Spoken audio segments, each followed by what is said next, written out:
Welcome to the Rural Missions Podcast. We exist to enable rural churches in God's mission. So join us now as we hear stories of hope from across the UK.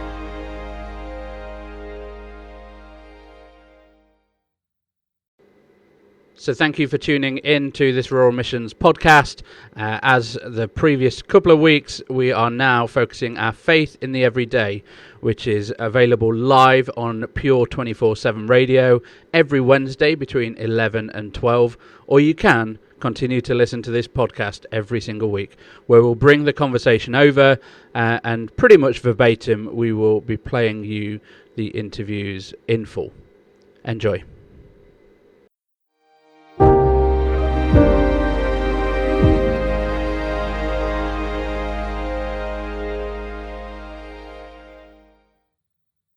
But I am today joined at Faith in the Everyday by another really good frontman.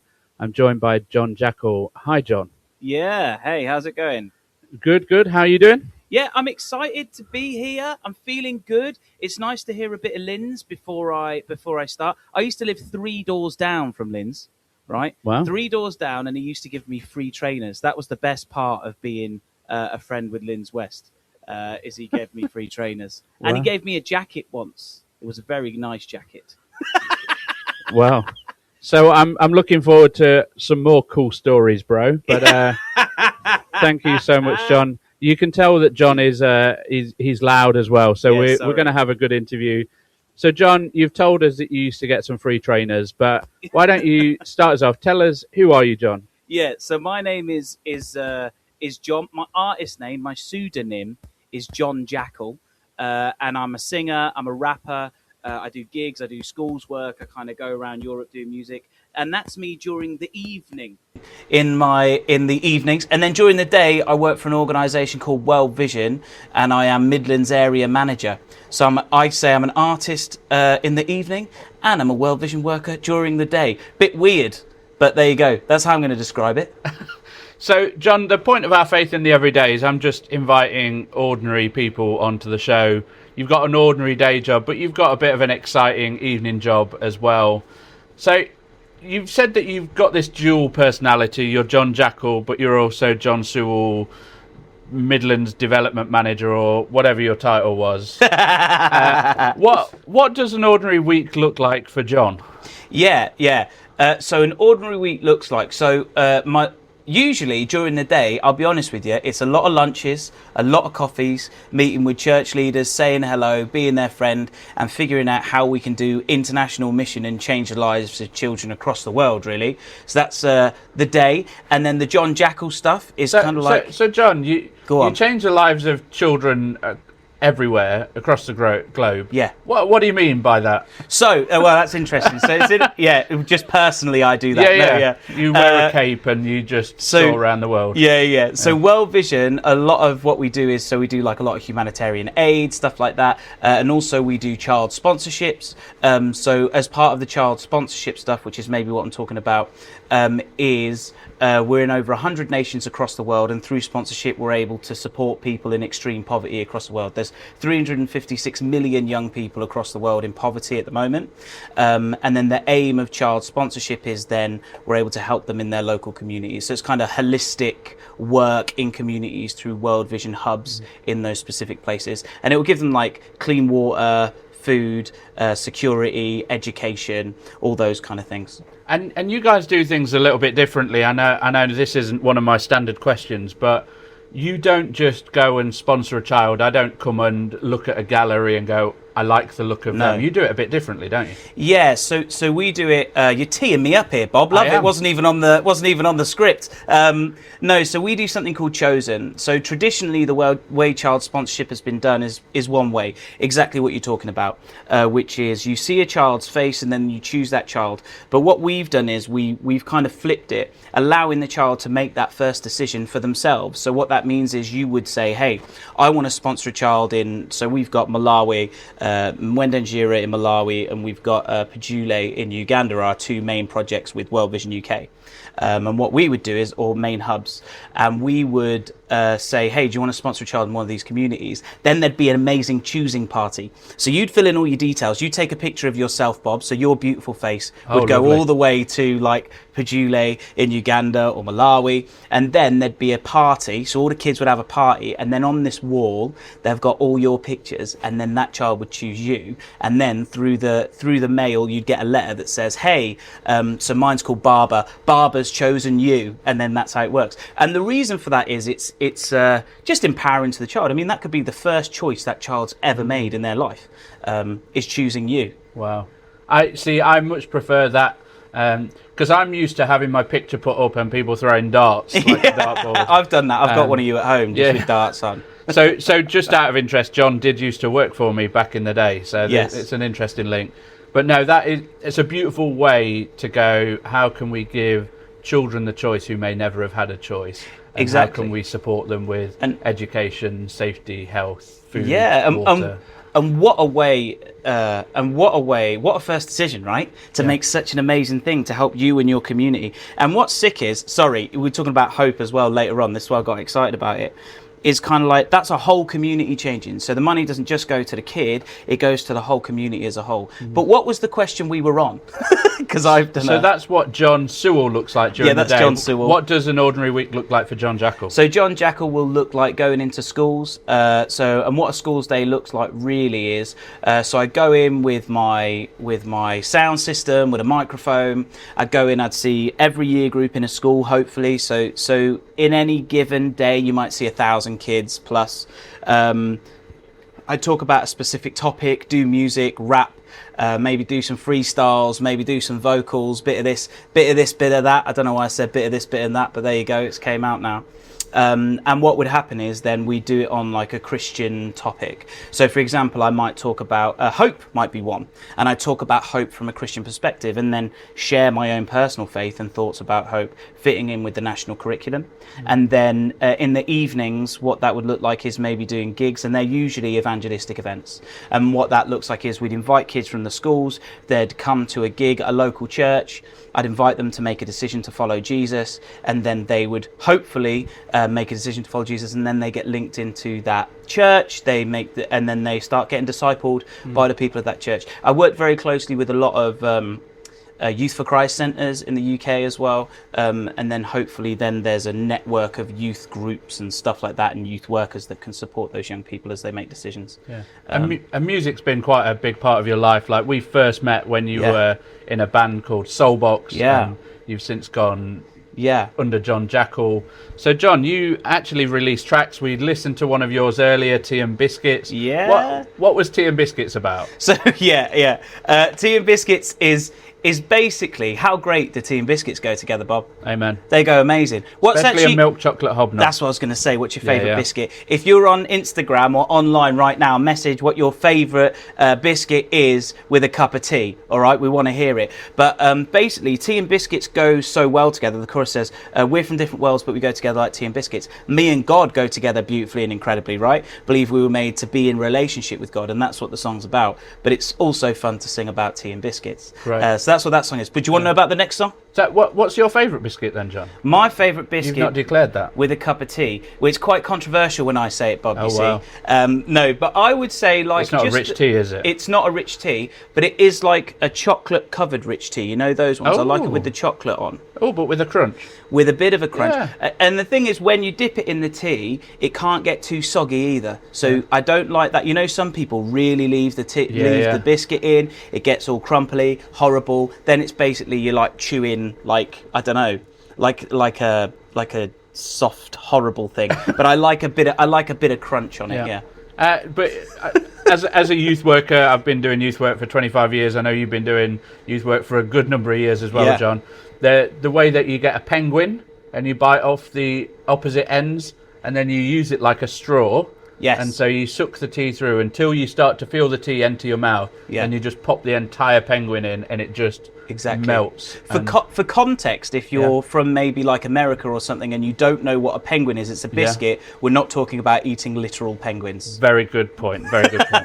And I'm not going to open it up for discussion because rich tea is a weird choice for tea and biscuits. But if you're going to do coffee and biscuits, a stroopwafel for sure. I was in a school once, right, and a teacher said party ring.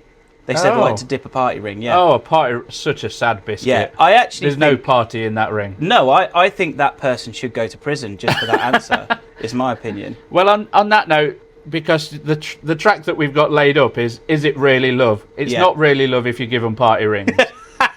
It's not a party. So John Jackal, is it really love? What's that all about before we hit the track? Yeah, so obviously, as I said, with the John Jackal stuff, it's basically youth focused, really. It's going into schools, it's seeing youth groups, going to festivals. And have you ever seen a young person, right, and they've got a different boyfriend or girlfriend every other week, and they're like, this is the one. Yeah. This is the one I'm going to marry. And you can see it from an adult's perspective, and you're going, this is going to end in absolute heartbreak, right? And that's what this is about. It's like, is it really love? And then obviously I talk about, I've got love, I believe. I know true relationship, true love, and that is in relationship with God. So that's what the song's about. It's asking the question to the person, to the listener, is that really love? Great. Well, let's have a listen.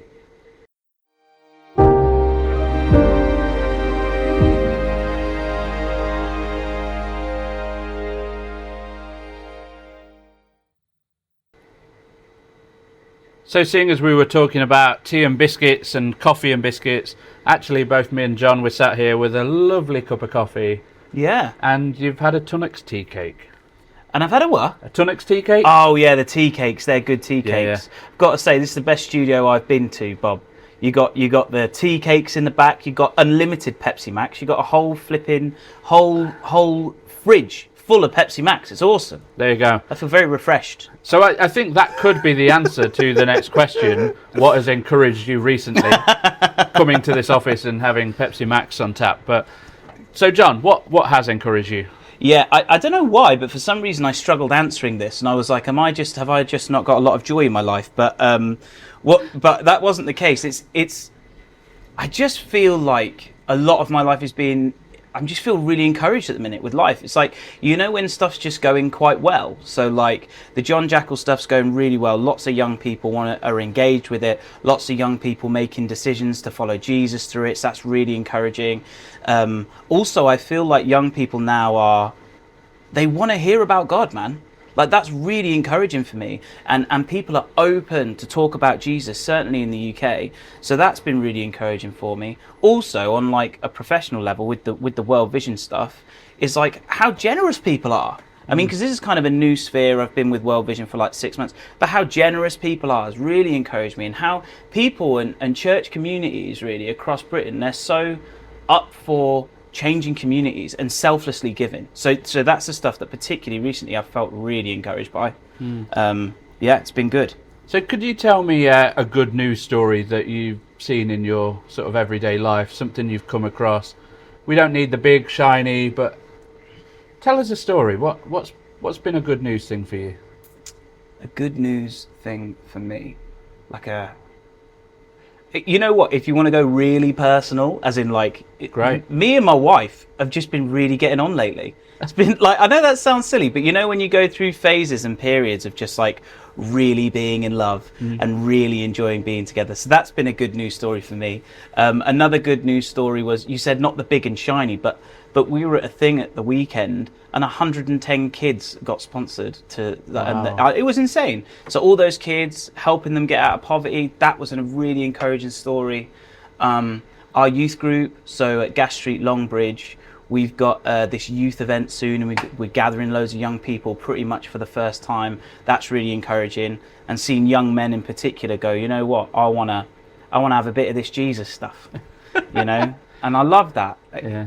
And I love, you know what else is encouraging? Sorry, you know me, I'll just keep going. But what else is encouraging for me is you know when you explain God to people, I feel like recently with young people, the more I've explained like just God, they've gone, all right, yeah, I get it. And it's like when it's like the truth of God really goes into people. And I feel like young people are really receiving it and getting it recently. And obviously you've done youth work, you were saying youth work, 19 years did you say? 25. 25 years, flipping I know, I aged you. I'm older than I look. Sure, yeah. Is that what people tell you? Yeah. I've done youth work for Gosh, 14. Yeah. 14 years. You look it though. I look. Yeah. It's really ruined me. Yeah. But no, and now's a time where I think kids are done with having lots of options, is that you can be anything, you can have anything. Now they want those certainties, they want that clarity. And that really encourages me, because when you explain Jesus now to a young person, I just feel like they either go yeah or no, but I'm seeing a lot of yeses. Yeah. And that's encouraging. That's great.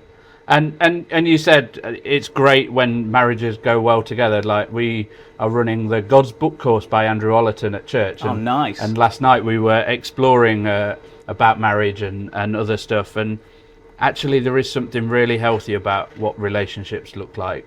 Yeah. And both me and you, I can safely say, we both bat well above our average as well. Like, yeah, my wife is beautiful. Yeah. Yeah. So's mine. So it's not a competition, but it's finding people that you love and that can continue in that relationship with. It's a beautiful thing when it's really working. Yeah, totally. And weirdly, being in the church, I feel like as well, we probably don't talk about marriage enough. As in, like, it's kind of like, yeah, don't be like, get married and then you're done. Yeah. But actually, you still got to do a lot of work. And me and my wife, we've gone through, like, we've only been married 2-3 years, but what I'm learning is sometimes it's awesome, and sometimes you need to work together and help improve stuff. And it just happens we're in one of those great places at the minute where we just really love each other. That's great. You know? And so obviously we've just been chatting about young people, the heroes that they could be, the event with 110 children being sponsored, and finding life. Yeah, it is. Much. Yeah, it's a hope as well, man. It's crazy. And it's not in the big and the extravagant. It's by someone saying, I'm going to commit this little bit of money every month, or a significant amount of money for some, to go, I want to support this, I want to champion it. Exactly. And it is like it is 30 quid. But you know what? With the way everything's changing at the moment, 30 quid's a lot. Like, I give, and it feels really sacrificial. Yeah. But it's those sacrificial giving that actually is really significant, and God calls us to that as well, doesn't he? He says we're called to sacrificially love. Or is it the two commandments? Love the Lord your God with all your heart, all your mind, your soul, and love your neighbour as you love yourself. And then also it's about how do we love people. And I feel like a practical way for me, and I'm learning this, is you can love financially in the same way that you give to your local church and you tithe and those things.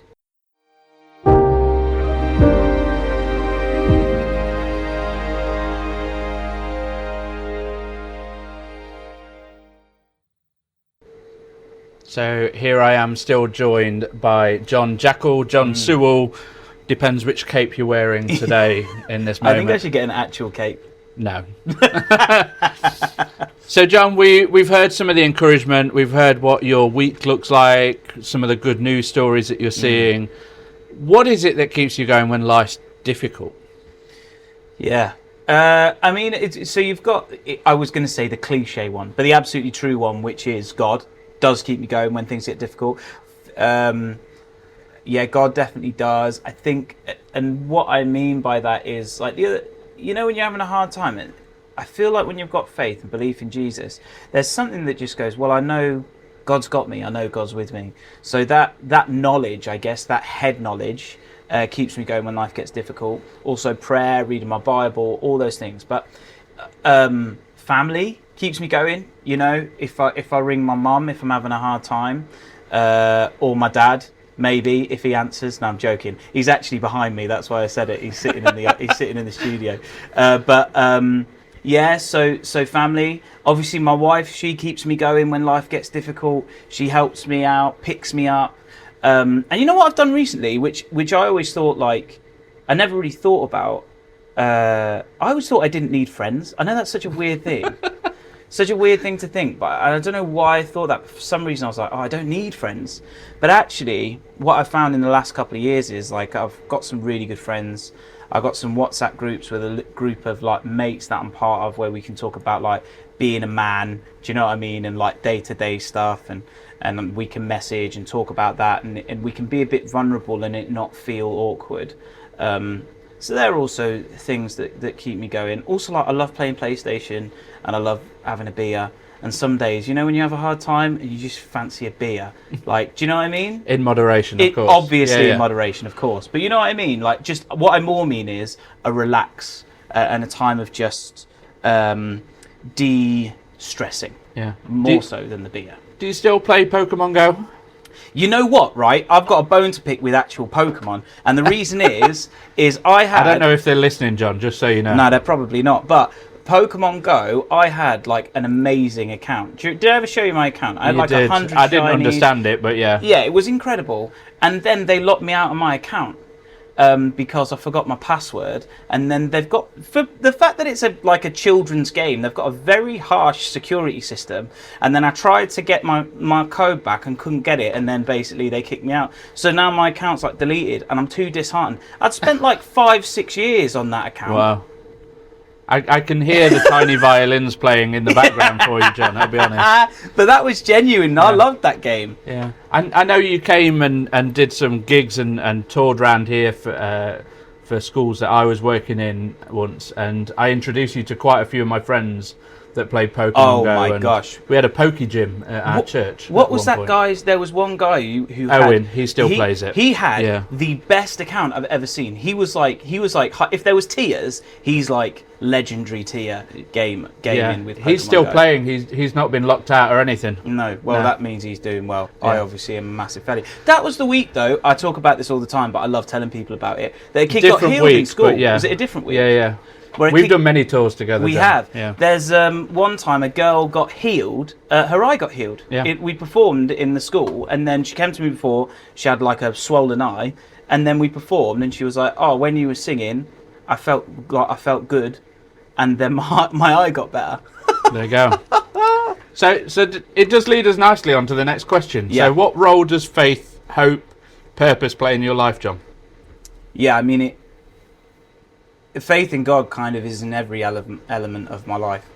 So like the reason I do music is because of my faith in Jesus.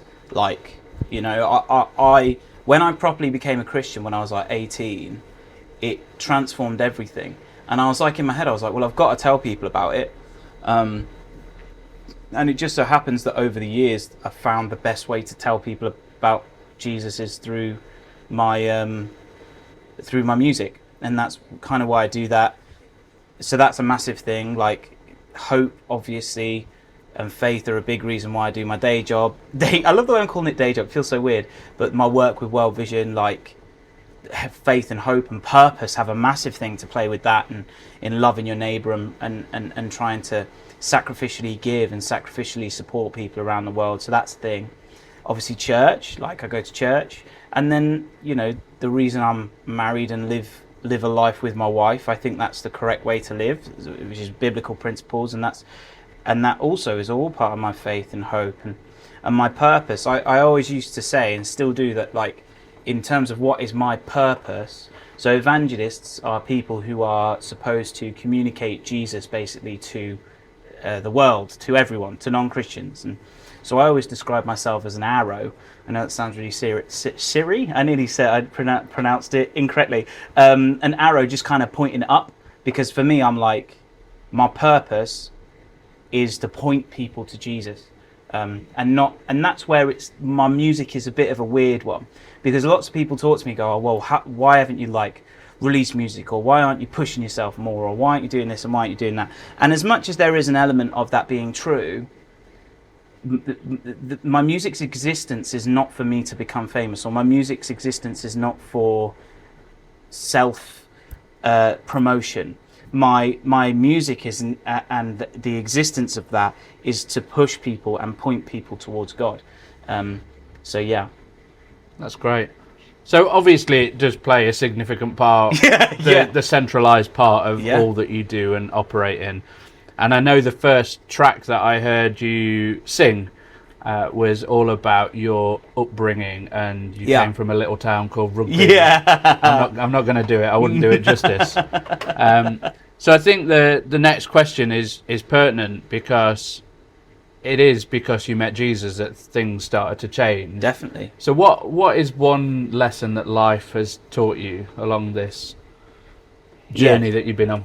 Yeah, so before I was like properly a Christian, I got into a little bit of nonsense. Just basically living for myself. I decided I wanted to like do all the things that young men kind of want to do stereotypically. So I wanted to like be involved with drugs in whatever way that I could, or be involved with relationships as much as I could, and sex and all those things. And one thing that I learned, which was the best thing I ever learned, was all of that stuff doesn't really mean anything, and it's all very, very hollow. And then I found relationship with God, and I realized, like, that's the point. That's the point of existence. And you can try and live your own life and do things your own way, and the reality is, for me at least, it was kind of death. It kind of led to death, and not just physical death, but like I don't know if it makes any sense, but like your life dying almost. Like I'm not living, do you know? Because I'm in all of those things. So the one lesson would be to be as close to God as you can, and follow kind of what God wants for you. And people really struggle with that, hearing the voice of God, and that is something that is difficult. But for me, like, if you read your Bible, if you pray, I think you can hear and know and sense what God wants for you. So my one lesson is, it's a massive one. It's follow the plan that God has for you. And if you're not and you're feeling rubbish, I actually think the reason is you're feeling rubbish is because you're not following the plan that God's got for you. That's what I would say. Wow. Deep. Yeah. Well, you asked one lesson in life. Yeah. It's going to be a little bit deep. Yeah. So what was it that actually made that switch for you? What was it that made you go, I don't want to do that anymore, and actually Jesus is who he says he is? Completely different question to the next one I had, but... No, it's fine. What really got me there was...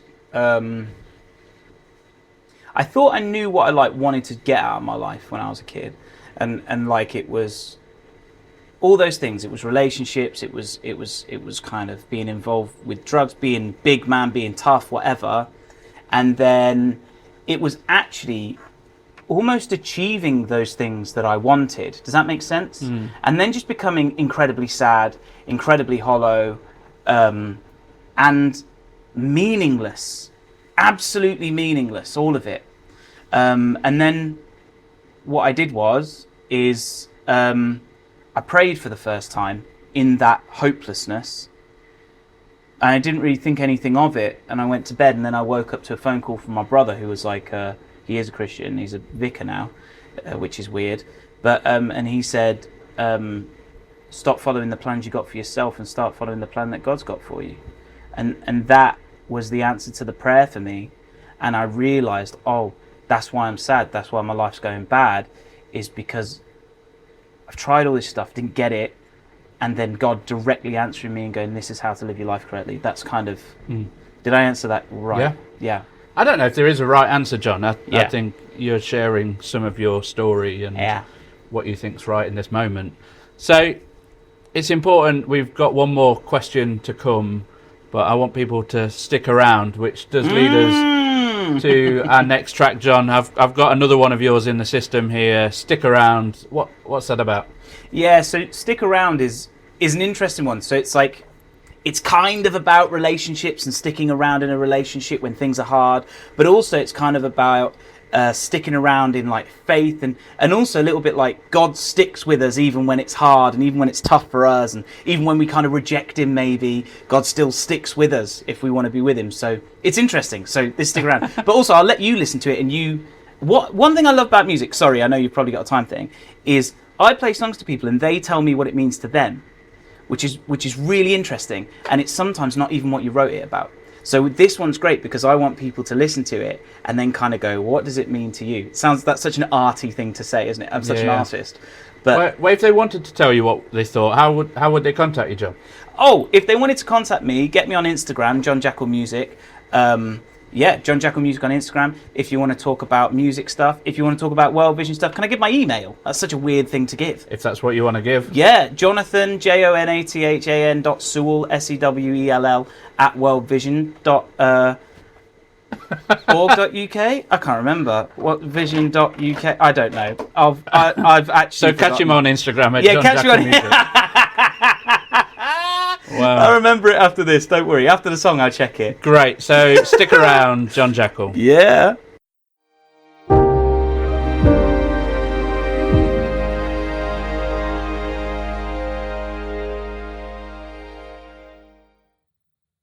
Now, I don't know what it quite means to me. It means that I played the track. I'll try and think on it some more. But John, thank you for being with us all morning. Yeah, no worries. For having a great conversation. Now, we are on to our final question. I suppose it's 2 questions. Can you remember what your email address is, John? Yeah, I love that. I basically went, email me. Forgot my email. So do you want it? It's jonathan.sewell@worldvision.org.uk. There you go. I remembered it. I remembered it this time. Jonathan, JONATHAN, Sewell, SEWELL. And basically, if you're a church leader, you want to get involved with World Vision but don't know how, drop me an email. Or if you want to book John Jackal, go to that email anyway. We'll figure something out, I'm sure. Great. Thanks, John. So, my last question. Yeah. It might not be the last, but it is of my list. What would you say to someone listening today who needs encouragement? Who needs encouragement? Yeah. I would say there is an amazing, beautiful, and incredible plan and purpose over your life. That's what I'd say. So you're created for a reason. You're not a mistake. You're not just an accident in the cosmos, as maybe if you are a science buff, people might believe. I believe you are intentionally created. I believe there's a plan, there's a purpose, and I believe that you can be in beautiful, amazing relationship with Jesus Christ. That is what I would say to someone who needs encouragement. Great. I feel encouraged by it. Good. I agree with you. I think the whole thing, Jesus is the answer to many of life's questions, if not all of them. Absolutely. Depending if your question is, which is your favourite biscuit to have with a cup of tea. That's true, and it's definitely not a party ring, which is what we clarified earlier. That is true. So, John, thank you so much for sharing your life, your journey, your wisdom and insights. If people want to get in touch with you afterwards, you said jonathan.sewell@worldvision.org.uk or your Instagram. Yeah, John Jackal Music. That'd be great. Yeah, drop me a message, even if it's just an encouragement. It's all good. And if they wanted to listen to these tracks, they wanted to catch up on any of your other tracks, because you do have another track simply called John Jackal, where you love it when we say your name. It's the only one of... it is John Jackal. It's my least favourite song, but the most played. I don't know quite how that works. By the way, John is spelled Jon. There's no H in John. So it's John Jackal, Jackal. You can listen to me on everything. On Spotify, on any distribution platform, on anything and everything. If you can't find me on something, drop me a message and we'll put it on there. But I'm fairly confident we're on everything. Deezer? Deezer, yeah. Deezer. Is that even still a thing anymore? Yeah, I think so. Yeah? It still exists. Great. Good for them. Because me and John, we've done a lot of events and things together. Yeah. And he came and performed at a conference for me, and the complaints were that there wasn't enough Jesus in the songs, and he kept wanting us to shout his name out, and it just didn't seem appropriate. Yeah. Admittedly, that was from an 80-year-old woman who I don't think she understood that you're sort of pop funk. Yeah, it's pop funk, it's fun. Also, I'm a firm believer in, with music, right? Music should not just... It should share all of you, right? You're not just a one-dimensional person. No one is a one-dimensional person. We are made up of everything. We go, we chill out, we laugh, we cry, we're happy. We go out and we hang out with people. We go play badminton. I've never played badminton. Don't know why I said badminton. But the reality is we're all these people. And I think our music should reflect that. From my perspective, it should do every walk of life. And sometimes I'm feeling so good about my music. I'm like, we should all just sing the John Jackal song. Also, sometimes, like what you heard with Stick Around, sometimes I'm like, life is hard. Sometimes, like with Is It Really Love, I'm celebrating the fact, the relationship with God. And I think music should, from my perspective, reflect every part of me, because it's about sharing who you are. That's why I have songs like John Jackal, and then I also have ones that are really deep, Jesus, meaningful songs. Great. And I think that's cool. I think badminton is a good thing. Like, I used to play badminton. Yeah? I used to be a county badminton player. No, which county? Nottinghamshire. How many people did they have apply? Is that like an application process? I used to be a good player. I might be a big guy, but I Do you still play badminton? No. But I would love to still play it. It's just trying to find space and time and capacity, and when can other people do that? That's more the issue. I've got a 5-year-old at home. Yeah. I help lead a church in my spare time. I run a rural missions. That sounds like one of those humble brags. I lead a message in my church in my spare time. Yeah. I'm not the senior leader, so that's the bonus. Yeah. It's a great church you're part of as well. What a great church. Yeah, thank you. No, not that sounded awkward there, but yeah, it is. It is, a yeah. good church.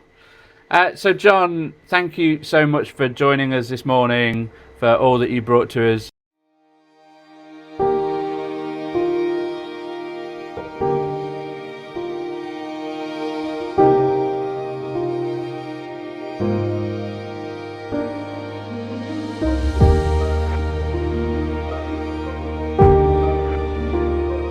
To find out how we can support your church, head to ruralmissions.org.uk.